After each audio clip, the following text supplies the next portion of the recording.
In this video, guys, we're going to be covering off some hot topics for the traveling community, for the camping community. Spoiler alert, we don't have the solutions. We don't have the answers, but we're hoping you guys do. And we've got an important deadline to meet, which is today, for some of those big decisions that are happening in New South Wales National Parks, so which we really need your help with.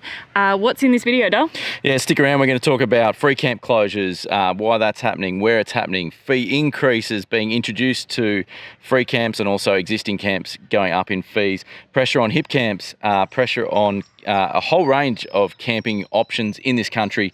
Is our whole way of life, as far as living and working on the road and traveling like this, getting out of control, expensive? Let's touch on all that. Let's dive into it. Let's go and figure out a solution to this problem together. Should probably take all my bling off that James gave. Nah, fuck it. Nah, you got to. The kids have been making Liz jewellery. I've spent a small fortune on scrunchies and jewellery this week. They were very disappointed when I said I wasn't really into wearing jewellery. James didn't understand why you didn't. Why not, like Dad? me. Why don't you want to wear my necklace I made you? Anyway, that's not what we're here to talk about. So yeah, look, earlier this year we did a video about Werrolty Beach closure. If you haven't seen that video, if you're not familiar, Werrolty Beach was, at least, I was going to say is, but it was a free camping area on the beach, and it got closed at the start of this year to camping under some questionable reasons for that, and we did a whole video on it. I'm not going to go into the whole thing here again. I'll put something up here and a link in the description if you want to go and watch that video. But we raised a number of concerns in that video about just the trend of campgrounds getting closed and people not looking after them. But that was the consensus from you guys in the feedback from that video. Was it's not all these reasons that they brought up. It's really just one reason, and that's grubs or people just doing the wrong thing and making a mess, dumping their toilets in the sand. It's not limited to just one segment, unfortunately. It seems to be across the board. There's just grubs out there that are just doing the wrong thing, and like a lot of things in life, it's the minority that are ruining it for the rest of us.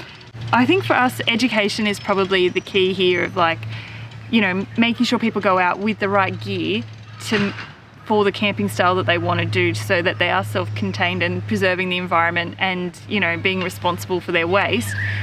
But I feel like we could preach about that and make videos about that till the cows come home, but the people watching our videos aren't people with this problem. No, and we see that a lot. Yeah, like if you're interested in our channel, it's because you love the outdoors, hiking, nature. You're not we've met you guys. We see you on the road. You come say hi to us. You're not those people. So for us to make videos about it isn't going to solve the problem. It's like preaching to the converted already. We don't know what the answer to that is. How do we stop this from happening? We've seen a number of different media personalities in this space, from Graham Cahill through to Luke from Drifter. There's a lot of people that have tried to tackle this in a number of different ways. We don't know what the answer is, but at the end of the day, if we don't stop people doing the wrong thing, we're all going to suffer. So look, that's one issue at hand, is free camps getting closed. The other thing that we're seeing a bit of is free camps or free camping areas that are getting fees imposed on them. One recent example is Quabbla Blowholes over near Carnarvon in Western Australia, and again another popular free camping spot there.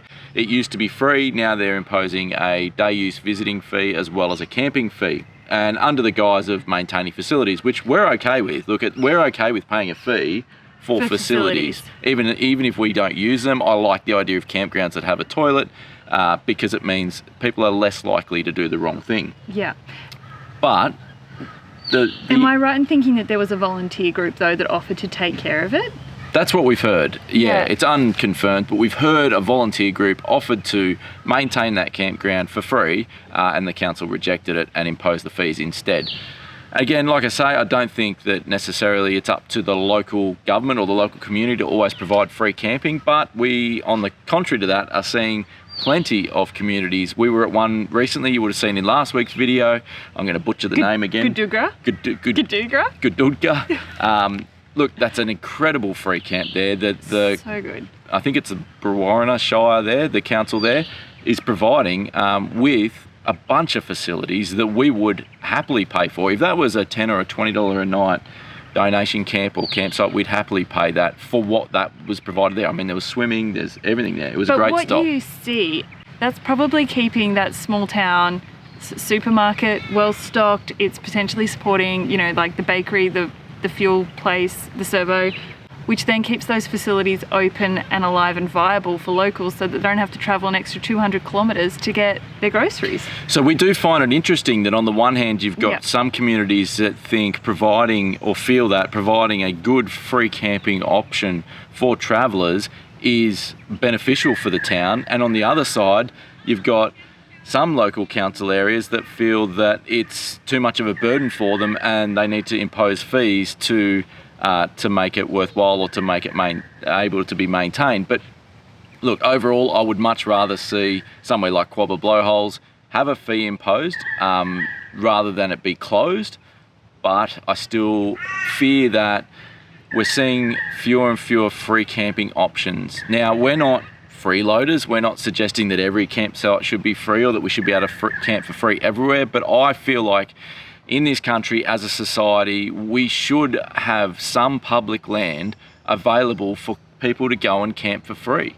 Yeah. If anything, we're heading further and further away from the majority of people having any sort of connection to our natural environment, and we're massive advocates for preserving and maintaining our natural environment. But it just, the fact of the matter is, if it gets more and more expensive, it's going to put it out of touch for more and more people. Yeah, and so whilst the fee might be small now, that's only ever going to increase, and that just increases the barriers to entry for people going out to enjoy the outdoors.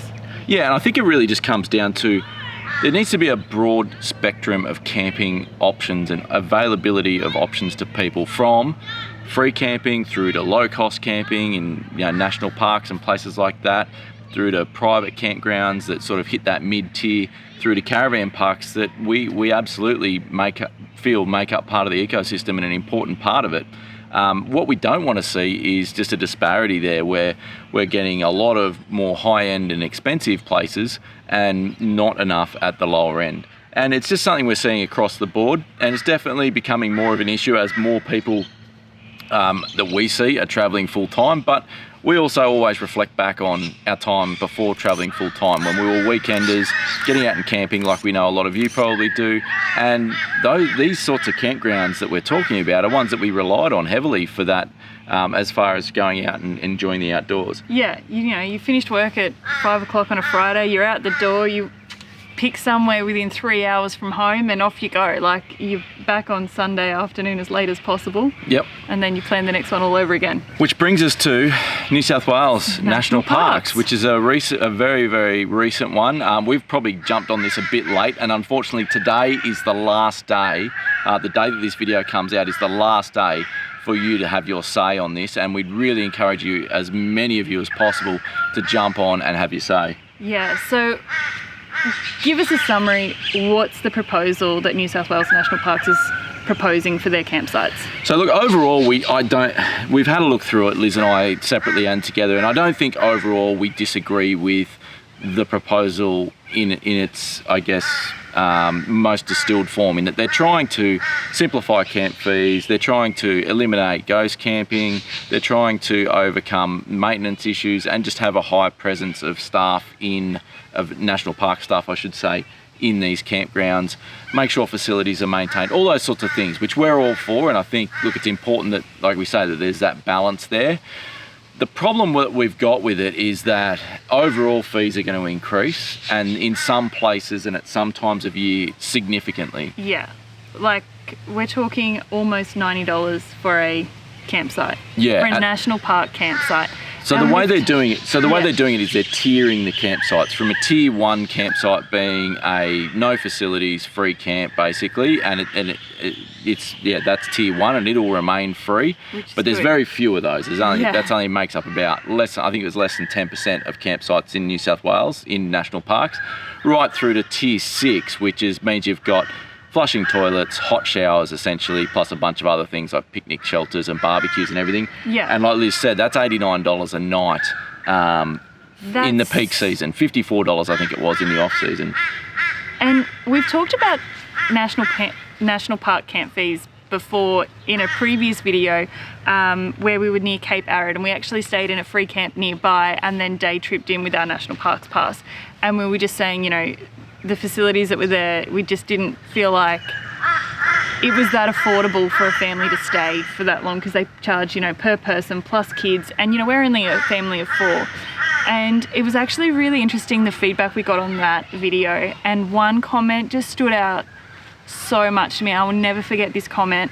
Somebody wrote to us and said that they totally agreed that they'd paid taxes their whole life, they're now a pensioner and they can't afford to travel and visit the national parks. Like, they're traveling and they can't afford to stay in national parks.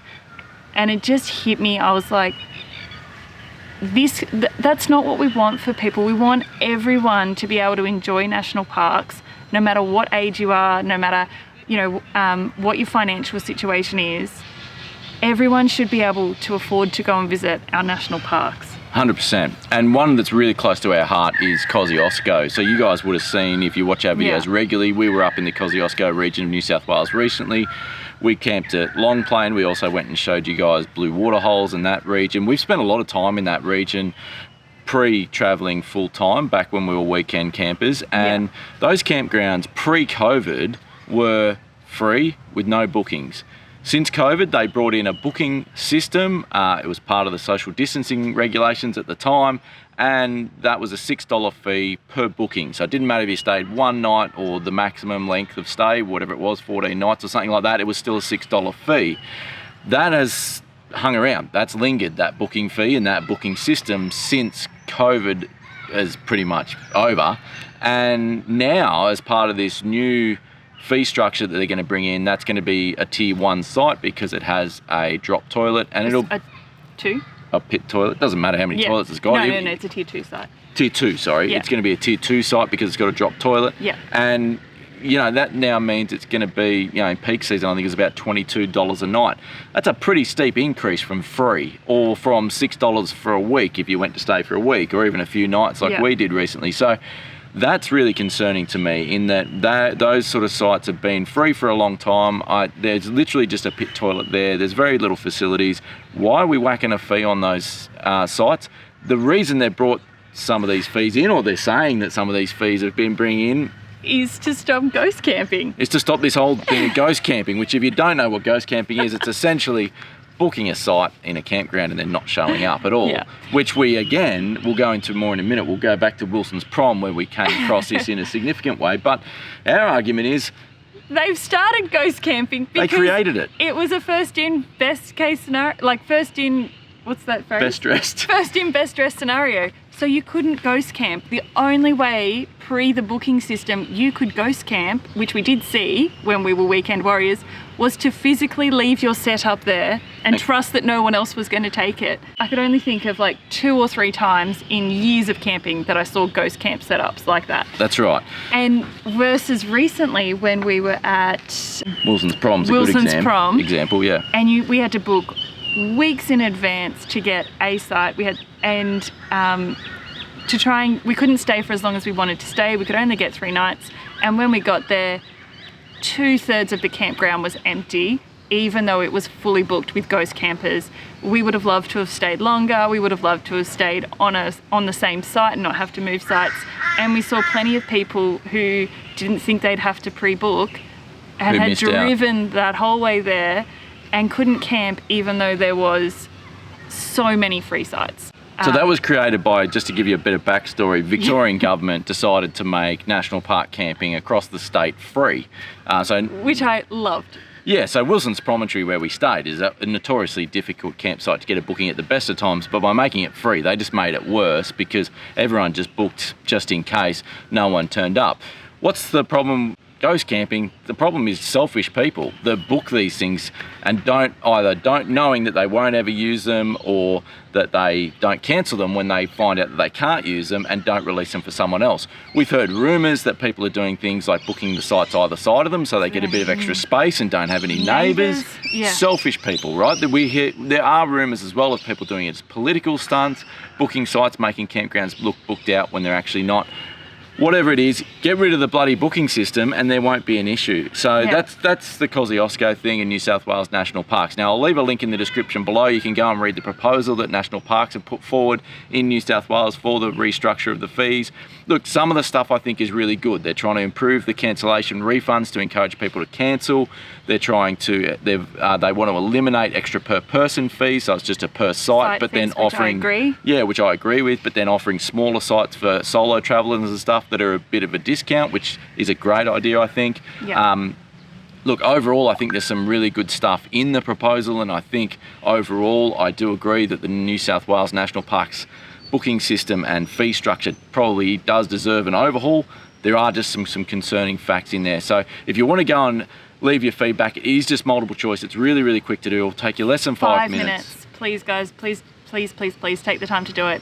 It does close today. Yeah, today. So look, we would have loved to get a video out on it earlier to give you guys a bit more warning, but it is what it is. This is the best we could do. But I think the more people that can go in and share their ideas and feedback in there, the better. And I think too, just on national parks as well, if they're fully booked, maybe they should be just increasing the number of sites available in some places. Makes sense to me. Yeah. Yeah. So look, there's definitely a number of issues there.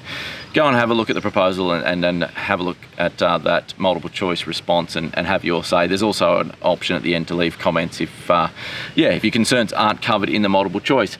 Moving on to something else, hip camping. So we've always seen hip camp as the stopgap, right? The filler between, with all these issues with public campgrounds with fees and getting closed and things, and then at the other end, you got caravan parks, which suit some of us some of the time, but isn't really the camping experience we all want all the time. Hip camps have always sort of filled this gap. I can tell you're chomping at the bit to say something. And what do you want to tell them, Liz? I want to say too, just the number of travellers that have increased because camping and outdoor activities have just skyrocketed in popularity of the last few years. But how many new caravans are registered every year? 80,000, I think, is the current numbers. 80,000 new caravans registered every year. And I don't think that includes camper trailers. It definitely doesn't obviously include tent campers and swags and rooftop tents and all that sort of setup as well. Absolutely.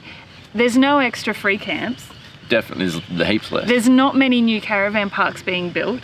None, as far as I know. Some are probably getting expanded. So to cater for those masses, and this is why I think a lot of these free camps and low-cost camps are getting absolutely smashed with people, is because there's just so many more people.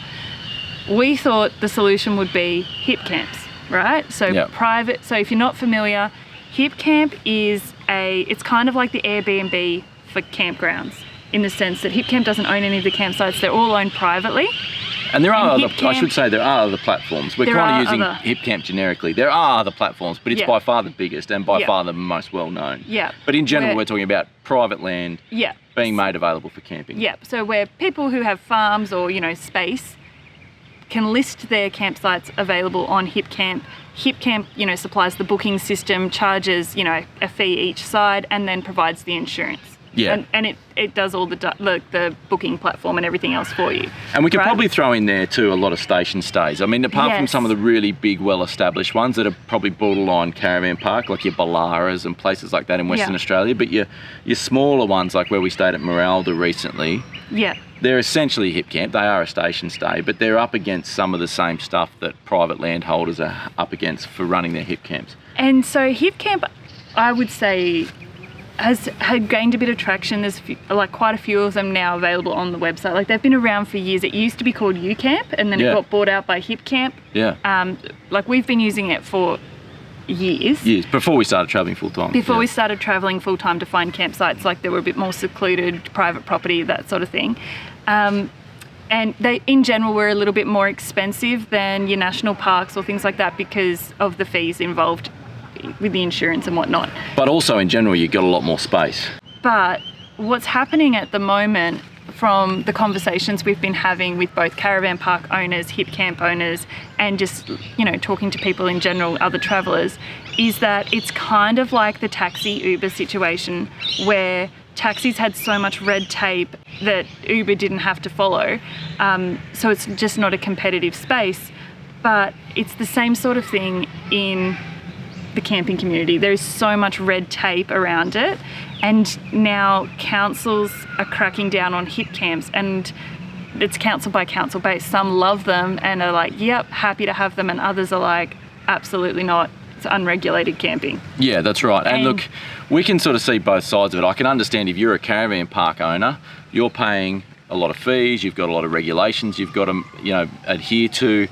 There's a lot of costs involved with that, and then you've got old mate Joe Blow up the road on his farm offering a similar service, but doesn't have to or hasn't been complying to those same regulations. But I also think that that's a dangerous way to go. I don't think what we should be doing is imposing more regulations on those camping setups, those private campgrounds. I would like to see the caravan park fraternity, and maybe they're doing this, I don't know, but they're represented in general by state-based or the National Caravan Association. There's a lot of state-based ones as well that represent, in part, both caravan manufacturers and caravan park owners. We would like to see them pushing local government and state government to reduce the amount of regulation, make it easier to develop and to maintain caravan parks and private campgrounds without this exorbitant expenses imposed on them, and have a little bit more discretion over what's appropriate for the particular campground. Without going too deep into it, I just think we're just dangerously treading down this over-regulation of camping in Australia, which only contributes to the cost, and who ends up paying that cost is the end user at the end of the day, is the campers. So that's where I would like to see some changes being made, and let's make it easier to have some of these private campgrounds, including caravan parks, and bring the cost of caravan parks down at the same time, or at least reduce the burden of cost on those caravan park owners, because like we said earlier, they're an important part of the ecosystem. Absolutely. We don't want to see the end of caravan parks. Every style of camping is important to the ecosystem. There needs to be the roadside pullover gravel pit. Yeah. All the way through to your big four Gold Coast resorts. That's right. There needs to be there is enough for everyone. There is enough travellers for all of these styles, and one type of traveller. There's not one type of traveller, if that makes sense. Or camper, whatever. Yeah. And you know, we will visit all of them. Yep. But we want there to be a good balance of all of them as well. Yes. Let us know your experience, especially if you've got if you've got a hip camp, if you've got a caravan park, if you've had an experience with either of them, bad, worse, you know, your favourite ones have been closed down or whatnot for whatever reason. Let us know. Yeah. Let us know, so just got a better grasp of what's happening nationally. So look, overall there is a lot of pressure on camping as a pastime in this country, and it's everything that we're seeing is it's concentrating people more through closures, and it's increasing prices across the board, and we're scared, we're worried for our kids and for their kids that camping is going to be this thing we talk about what we used to be able to do, or remember back, without sounding old. We're going to sound old. Back in my day, you know, you used to be able to go camp on the beach for free. Yeah, I want my kids to be able to say, back in mum and dad's day, it was over-regulated and it got really expensive, and then we all did something about it, and now we all get to enjoy it. So I think that's what we'd like to see, but how do we make that happen? We need your help. We'd love to see your ideas. We know you're an incredibly diverse and incredible bunch of people out there that watch our videos from a whole range of backgrounds with a whole range of experience, and we want to lean on that, because we sat down to film this video and we don't actually know what the answer is. But we did know that we felt strongly about bringing it to the public forum, even in our little small way. But if you know of other people in the industry that are feeling the same way, are there other YouTubers out there talking about this? Are there other people that you follow that are talking about this? Maybe somehow we can all band together and try and get a bit of noise to the powers that be to change this. But at the end of the day, it's at a state government level and it's at a local government level primarily that this is going to become more and more of an issue, and where the change really needs to take place. I think at a state level, if not a federal level, but at least at a state level, we need to be creating or maintaining at the very least free and low cost camping on public land. And I think that's an essential part of our culture, of our society.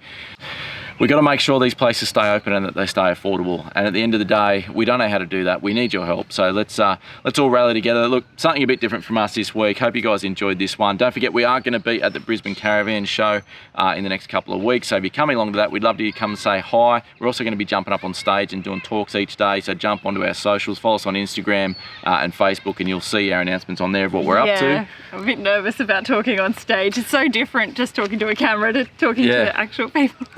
In a crowd. Not really our thing, but that's all right. Anyway. We'll make it happen and we'll make it fun. And yeah, look, you'll find us the rest of the time on the titanium stand there. Look forward to seeing as many of you as possible. If you enjoyed this video, hit that like button. Don't forget to go and do that National Parks feedback on their proposal for the fee structure in National Parks in New South Wales, and leave us all your comments. We want to hear it all. Good, bad, the ugly. Whether you agree with us or not, and we'd love to hear your perspective and your insights as well, because they're extremely valuable. And let's see where this goes. This is the second video we've done around this sort of topic, and it probably won't be the last, but hopefully we can start getting some traction and start making some things happen, making things happen. I don't know where we'll be next week. At the end of the day, I think we just want everyone to be able to go out and enjoy the outdoors. Absolutely. Until next time, we'll see you next Sunday. Oh, we said it at the same time. I know. I don't think we've ever done that. Only taken us 4 years. 4 years. We didn't even try and do it that time. Catch you guys. See ya.